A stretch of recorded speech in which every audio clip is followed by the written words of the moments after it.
Class. आज हम start कर रहे हैं थ्योरीज ऑफ कोऑर्डिनेशन कंपाउंड्स। इसमें हम जो डिफरेंट टाइप ऑफ बॉन्डिंग की थ्योरीज हैं वो पढ़ेंगे कोऑर्डिनेशन कंपाउंड्स में। इसमें फर्स्ट ऑफ ऑल है वर्नर कोऑर्डिनेशन थ्योरी, इसके बाद Sidgwick theory of coordination compound, third है valence bond theory of coordination compound, crystal field theory and last molecular orbital theory. तो फर्स्ट ऑफ ऑल हम Werner theory of complexes पढ़ेंगे। Werner जो first scientist था जिसने coordination compounds के बारे में थ्योरी पेश की और इसने इसके पोस्टुलेट्स दिए और इन्हें सक्सेसफुली एक्सप्लेन भी किया। तो इसके हम पोस्टुलेट्स पढ़ते हैं। फर्स्ट है central metal atom in a complex uses two types of valency.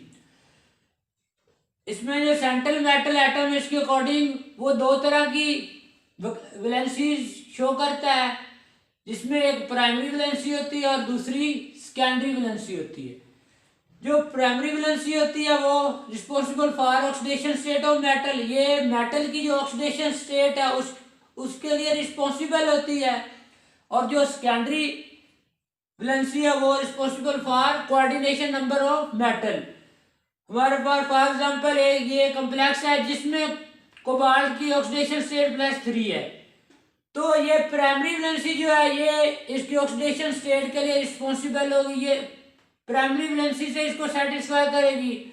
और जो सेकेंडरी वैलेंसी है वो coordination number of metal, coordination number मतलब मेटल के साथ कितने लिगेंड अटैच हैं। तो इसमें 6 अमीन लगे हुए हैं तो इसका कोऑर्डिनेशन नंबर यहाँ पे 6 है, तो ये इसके लिए रिस्पॉन्सिबल जो है वो सेकेंडरी वैलेंसी होगी।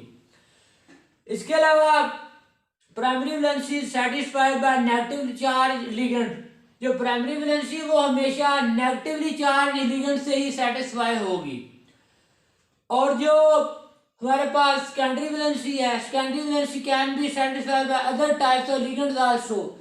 जो सेकेंडरी वैलेंसी है वो नेगेटिवली चार्ज लिगेंड के अलावा बाकी दूसरे लिगेंड जो है उनसे भी सेटिस्फाई हो सकती है। जो प्राइमरी वैलेंसी है वो आयोनाइजेबल है और जो सेकेंडरी वैलेंसी है वो नॉन आयोनाइजेबल है। तो यहाँ पे हमारे पास जो इस कोऑर्डिनेशन स्फीयर के अंदर जो एंटिटी है ये इसको हम आयोनाइज नहीं कर सकते, ये सिर्फ यहाँ से टूटेगा और ये जो क्लोराइड आयन है ये इससे ब्रेक डाउन होगा तो इसकी आयनाइजेशन होगी। और इसकी आयनाइजेशन नहीं होगी, ये सेकेंडरी जो वैलेंसी नॉन आयनाइजेबल है इस तरह, और प्राइमरी वैलेंसी जो है ये आयनाइजेबल है। इसके अलावा हम primary valency is represented by dotted line, हम प्राइमरी वैलेंसी को डॉटेड लाइन से रिप्रेजेंट करते हैं। और secondary valency is represented by solid line, और सेकेंडरी वैलेंसी को हम सॉलिड लाइन से रिप्रेजेंट करते हैं। इट इज नॉन डायरेक्शनल, जो हमारे पास प्राइमरी वैलेंसी है वो नॉन डायरेक्शनल होती है, does not contribute in structure, और इसका स्ट्रक्चर में कोई कंट्रीब्यूशन नहीं होता। हमारे पास यहाँ एक कॉम्प्लेक्स है जिसमें प्राइमरी और सेकेंडरी वैलेंसी को शो किया गया। यहाँ पे ये 3 क्लोराइड हैं, इनको हमने डॉटेड लाइन से रिप्रेजेंट किया है तो ये प्राइमरी वैलेंसी को शो कर रहे हैं, और बाकी ये जो लिगेंड्स हैं ये इसकी सेकेंडरी वैलेंसी को शो कर रहे हैं। तो वर्नर ने कोऑर्डिनेशन थ्योरी में ना सिर्फ हमें प्राइमरी वैलेंसी और सेकेंडरी वैलेंसी के बारे में एक्सप्लेनेशन दी, बल्कि जो कॉम्प्लेक्सेस बनते हैं उन्हें एक्सपेरिमेंटली प्रूव भी किया।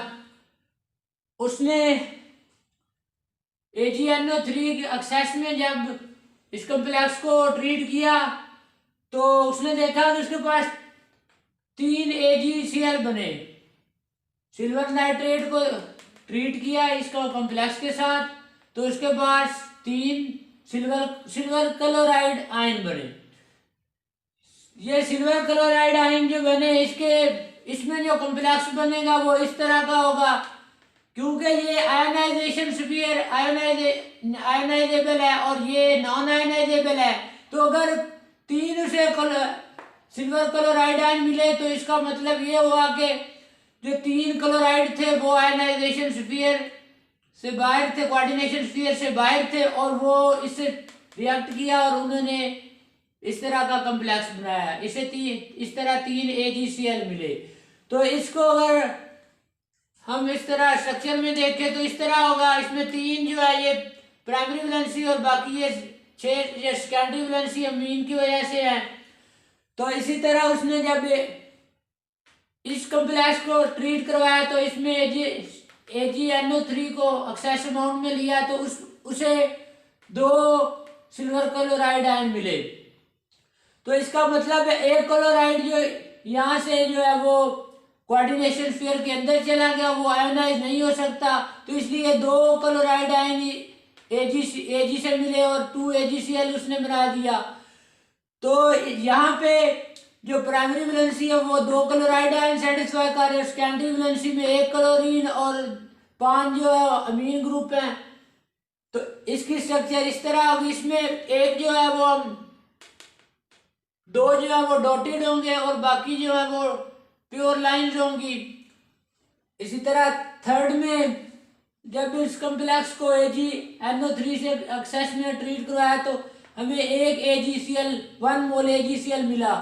तो 1 AgCl का मतलब है यहाँ पे 1 क्लोरीन होगा, 1 क्लोरीन इसके साथ आयनाइज होगा, क्योंकि ये आयनाइज नहीं होगा।